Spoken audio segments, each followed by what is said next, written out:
Welcome back to Indie Film Weekly for the week of March 27, 2026. I'm your host, Glen Reynolds. This week in theaters, we've got a sharp modern story about a privileged kid chasing validation online, then taking a very real trip he's not prepared for. We've got a father and daughter road movie set inside the high-pressure world of a regional dance final. And we've got a witchy mall-set comedy horror about a workplace sisterhood that turns into something a lot darker after closing. On TVOD, I'm spotlighting an epic 19th century journey across Iceland, where faith and control get tested by the landscape. And for our classic, we're celebrating a black and white Nolan's gem that throws three mismatched guys into a cell and lets the chemistry do the work. If you want indie films to keep getting booked in theaters, you must show up when they open, not later, not when it's convenient. Opening weekends are the ballot. This episode of Indie Film Weekly is brought to you by Circus Road Films, helping independent filmmakers find their audience since 2006. Learn more at circusroadfilms.com. Let's dive in. Our first indie film in theaters this week is Our Hero Balthazar. Directed by Oscar Boyson, it follows Balthazar, a wealthy New York teen who wants to be seen as righteous, especially by a classmate he has a crush on. After a mass shooting dominates the news, he starts posting earnest videos calling for stricter gun laws. The posts get attention, then they get mocked. An anonymous troll begins needling him with comments that feel personal, calculated, and scary. Balthazar convinces himself the troll is not just a jerk online, but someone planning real violence. Instead of going to adults or backing off, he turns it into a mission. He tracks the account to Texas and hits the road, imagining himself as the one person who can stop the next tragedy. Jane Martell plays him with the right mix of confidence and panic, because this is a kid who thinks he is brave, but is also chasing validation. Once he arrives, the movie keeps tightening the screws as Balthazar tries to figure out who's behind the screen name and what he has actually walked into. The tone is part satire, part thriller, and it has a sharp eye for how quickly doing good can become performance. It premiered at the Tribeca Film Festival, and it plays like a modern cautionary tale with teeth. Our second indie film in theaters this week is She Dances. Directed by Rick Gomez, it's a father-daughter road story set around the young Miss Southeast regional dance finals. The dad, Jason, is a struggling single parent who has not been connecting with his teenage daughter, Claire, even when they are in the same room.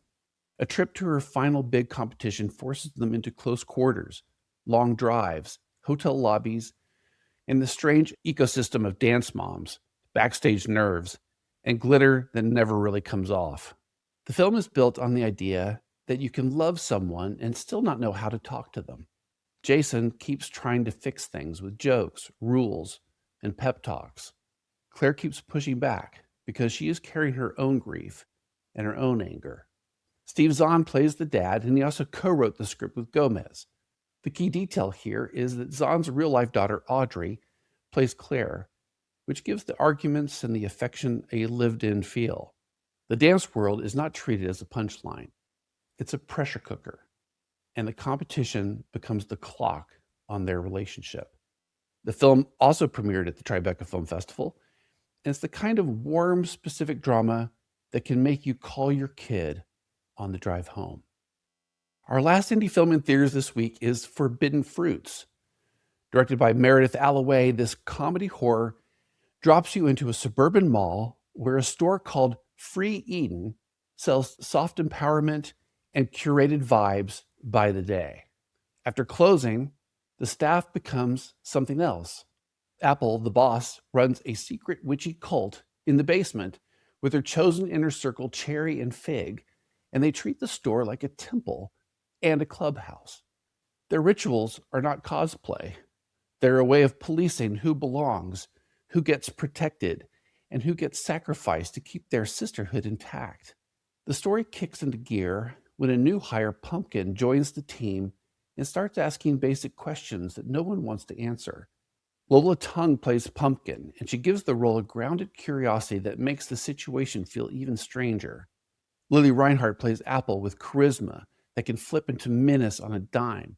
As Pumpkin pushes back on the group's performative feminism, the power dynamics turn ugly fast. And the film leans into blood, dark laughs, and the idea that community can be weaponized. It premiered at the South by Southwest Film Festival, and it already has that midnight movie energy, the kind where the crowd gasps and then laughs because they cannot believe what they just saw. So in theaters this week, that's our hero Balthazar, She Dances, and Forbidden Fruits.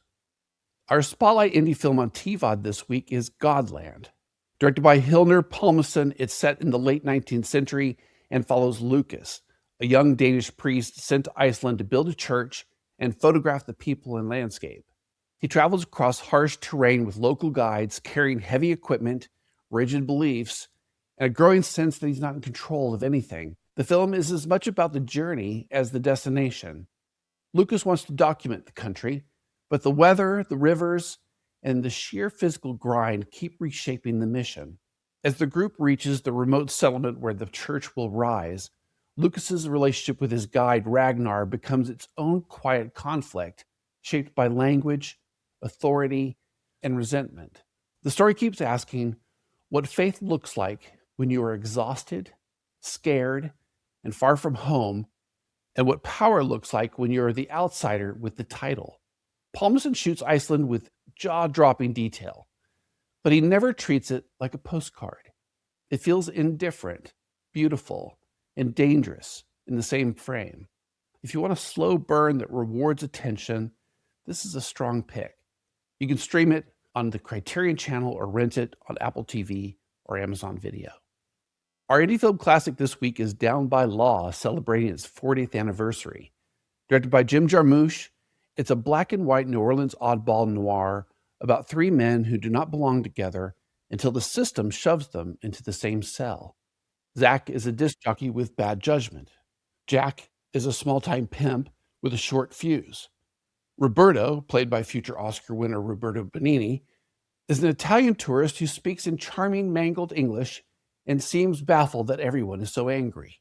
Tom Waits and John Lurie play Zach and Jack, and they sell the deadpan irritation that makes their scenes pop.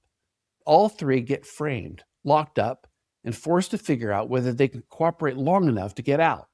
Once the story breaks into its prison escape section, it turns into a crooked little adventure through swamps, night roads, and half-abandoned spaces, with friendship forming almost by accident. The movie's humor comes from behavior and from how Roberto's optimism keeps puncturing the other two guys' tough poses. The cinematography by Robbie Mueller gives the film its signature look, all shadows, smoke, and streetlight glow. If you want a classic that feels cool without trying, this one still plays.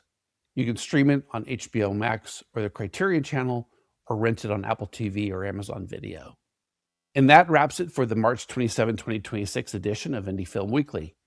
If you want to support the show, here's the quick checklist. Subscribe so you never miss an episode. Share it with one friend who always says, "Tell me what to watch." Rate it and leave a short review, because that is how the platforms decide this is worth recommending. Until next week, keep it weird, keep it kind, and keep it indie.